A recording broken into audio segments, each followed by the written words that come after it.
দেখুন, এই মুহূর্তে সবচাইতে বড় খবর, সারদাকর্তা সুদীপ্ত সেন তিনি জামিন পেয়েছেন। এখন আপনারা হয়তো অনেকে মনে করতে পারেন যে এটাই হয়তো এই মুহূর্তে সবচাইতে বড় খবর, কিন্তু বিশ্বাস করুন এর চাইতে আরো বড় খবর এটাই যে সুদীপ্ত সেন, সারদাকর্তা সুদীপ্ত সেন কেন জামিন পেলেন। দেখুন, জামিনের অনেকগুলো কারণ হতে পারে। কেউ অন মেরিটস জামিন পায়, মেটেরিয়ালস দেখে জামিন পায়, আবার অনেকে জামিন পায় তার কারণ দীর্ঘদিন ধরে আইনি প্রক্রিয়ায় অর্থাৎ ট্রায়াল যদি কেউ শুরু না করতে পারে তাহলে under article 21 right to life সেটার উপর বেস করে অনেক সময় জামিন দেওয়া হয়। মূলত বহু ক্ষেত্রে যে মামলাতে ট্রায়াল শুরু হয় না বা ট্রায়াল শুরু হতে লেট হয়। পশ্চিমবাংলার বুকে আজ অব্দি যতগুলো দুর্নীতি ঘটেছে, যত দুর্নীতি ঘটেছে, এই সমস্ত দুর্নীতির ক্ষেত্রে আপনি যদি খুব ভালো করে লক্ষ্য করেন, সবচাইতে পুরানো প্রথম বড় দুর্নীতির নাম চিটফান্ডের দুর্নীতি পশ্চিমবাংলার বুকে। সেই চিটফান্ড দুর্নীতির অন্যতম দুর্নীতি ছিল সারদার দুর্নীতি। এতে আর নতুন করে কিছু আমাদের বলবার নেই। 2013 সালে সারদার চিটফান্ড, সেই সারদার চিটফান্ড সামনে আসে। 2013 সালে সারদা সহ আরো বহু চিটফান্ডের গল্প সামনে আসে। চিটফান্ডগুলো দেউলিয়া হয়ে যায়। একটা সময়তে মামলা করা হয়, হাইকোর্টে মামলা হয়, পরবর্তীকালে সুপ্রিম কোর্টে মামলা হয়। চিটফান্ড সাফারার্স ইউনিটি ফোরাম তারা রাস্তায় লড়াই করছিলেন, সে দৃশ্যও আমাদের মনে আছে।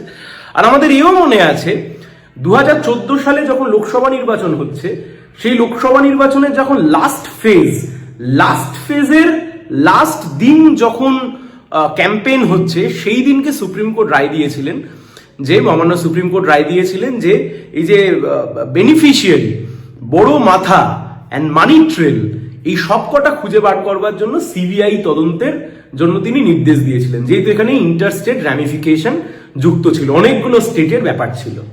এখন 2013 থেকে 2026 সাল, 13 বছরে গঙ্গা দিয়ে অনেক জল বয়ে গেছে। ঘটনাচক্রে সিবিআই যখন এই মামলার তদন্ত করতে যায়, সিবিআই যখন মামলার তদন্ত করতে গিয়েছিলেন, তখন সবচাইতে বড় মাথা, মানে চিটফান্ডের মাথা হিসেবে যদি আমরা ধরি, বা সারদার চিটফান্ডের ক্ষেত্রে আমরা যদি ধরি, যারা অ্যারেস্ট হয়েছিলেন তার মধ্যে অন্যতম ছিলেন সুদীপ বন্দ্যোপাধ্যায়, তৃণমূল কংগ্রেসের সাংসদ, অন্যতম ছিলেন মদন মিত্র, তৃণমূল কংগ্রেসের মন্ত্রী।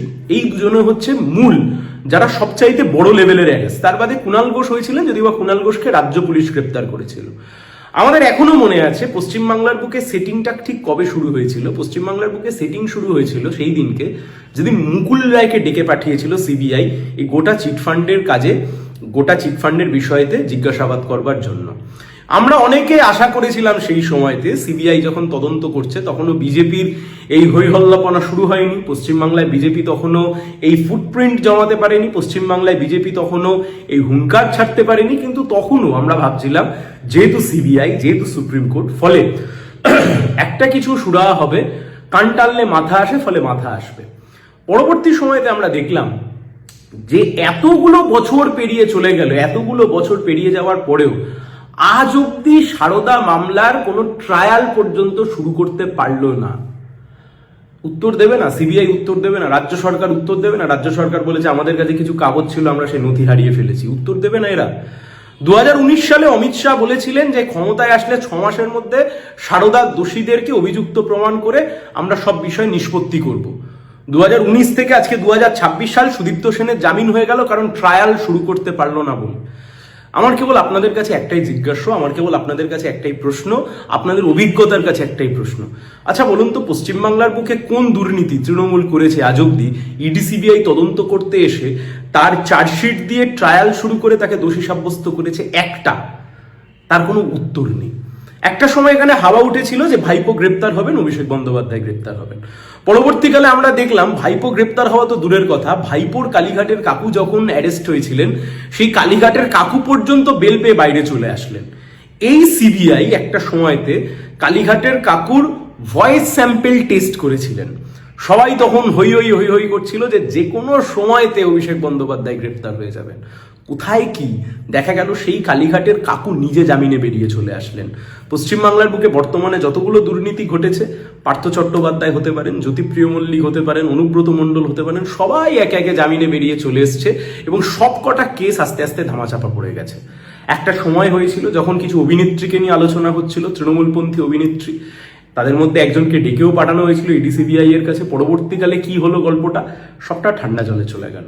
তাই আমার প্রশ্ন আপনাদের কাছে, একবারের জন্য ভেবে দেখুন যে বিজেপি যদি সত্যি তৃণমূলকে টাইট দিতে চাইতো, বিজেপি যদি সত্যি মনে করতো তৃণমূলকে আমি টাইট দিয়ে পার্যত লকআপে ঢুকিয়ে দেবো, বা তৃণমূলকে আমি এমন টাইট দেবো তৃণমূল আর দম নিতে পারবে না, তাহলে তো বিজেপির হাতে সবচাইতে মোক্ষম অস্ত্র ছিল সৎ পথে যা যা কাগজপত্র, দুর্নীতির কাগজপত্র, তৃণমূলের দুর্নীতির কাগজপত্র ইডিসিবিআই এর হাতে ছিল, শুধু তা তদন্ত করে যদি দোষী সাব্যস্ত করে দিত, সব খেলা শেষ হয়ে যেত। কিন্তু তা কিন্তু বিজেপি করছে না। বিজেপি বকলমে এই সব কটা দুর্নীতির ফাইলকে কার্যত বন্ধ করছে একে একে। বন্ধ ইন দ্য সেন্স, তা কার্যত বাঙ্কে তোলা হয়ে যাচ্ছে, তার কোনো নিষ্পত্তি ঘটছে না। ঘটনাচক্রে আমরা কি দেখছি, হৈহট্টগোল হচ্ছে, ইডি যাচ্ছে প্রতীক জৈনের বাড়িতে, মুখ্যমন্ত্রী গিয়ে ফাইল টেনে নিয়ে চলে আসছেন, এমনকি মুখ্যমন্ত্রীরও কিছু হচ্ছে না। অথচ অন্যদিকে আপনি যদি সিভিক ভলেন্টিয়ারের বগলদাবা থেকে কাগজ টেনে নিয়ে চলে আসেন, তাহলে আপনাকে কিন্তু জেলের গারদে পোড়া হবে। তাহলে সব মিলিয়ে এটা কি সেটিং নয়? এটা কি নিজেদের মধ্যে গোপন বোঝাপড়া নয়? এটা কি তৃণমূল আর বিজেপির মধ্যে আভ্যন্তরীণভাবে নিজেদের মধ্যে মিটিয়ে নেওয়া বিষয় নয়? সারদা রোজভ্যালিতে আমাদের কত মানুষের টাকা, আপনাদের মতো কত মানুষের টাকা লুট হয়ে গেল, কোথায় গেল সেই টাকা? কে দেবে তার হিসাব? কে নেবে, কে করবে তার বিচার? এই বিজেপি প্রতিশ্রুতি দিয়েছিল, পরবর্তীকালে দেখা গেল যে মূল মাথা সে জামিনে বেরিয়ে চলে আসলো, ট্রায়াল শুরু হয়নি বলে। তাই আমরা যে কথা বলি, আমরা আপনাদেরকে আবারও বলছি, তৃণমূল বিজেপি একে অপরের পরিপূরক। বিজেপি চায় দিল্লিতে ক্ষমতায় থাকতে, বিজেপি চায় রাজ্যের তৃণমূলকে ক্ষমতায় রেখে দিতে। এটা রাজনৈতিক বোঝাপড়া। সেই রাজনৈতিক বোঝাপড়া আজকে প্রকাশিত হয়ে গেছে, প্রকাশ্যে চলে এসছে বিভিন্ন ঘটনার মধ্যে দিয়ে।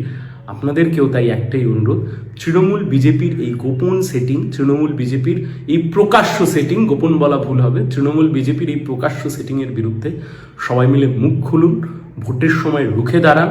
তৃণমূল বিজেপির এই অশুভ আত্মার ধ্বংস হোক। সবচাইতে দুঃখের বিষয় এটাই, পশ্চিমবাংলার কয়লা, পশ্চিমবাংলার শিক্ষা, পশ্চিমবাংলার চিটফান্ডের টাকা, মাইক্রো ফাইন্যান্সের টাকা, পশ্চিমবাংলার একের পর এক দুর্নীতি, সেই সব দুর্নীতি ধামাচাপা পড়ে গেল। এই সব কটা দুর্নীতি আসলে শেষ অবধি কিছু হলো না, তার একটাই কারণ, তৃণমূল বিজেপির সেটিংয়ের জন্য। এই তৃণমূল বিজেপির সেটিং নিপাত যাক, বামপন্থীদেরকে ভোটে জেতান, বাম আইএসএফ প্রার্থীদেরকে ভোটে জেতান, বামপন্থী দলগুলো প্রার্থীদের ভোটে জেতান। তৃণমূল বিজেপির এই পাতা ফাঁদে দয়া করে পা দেবেন না।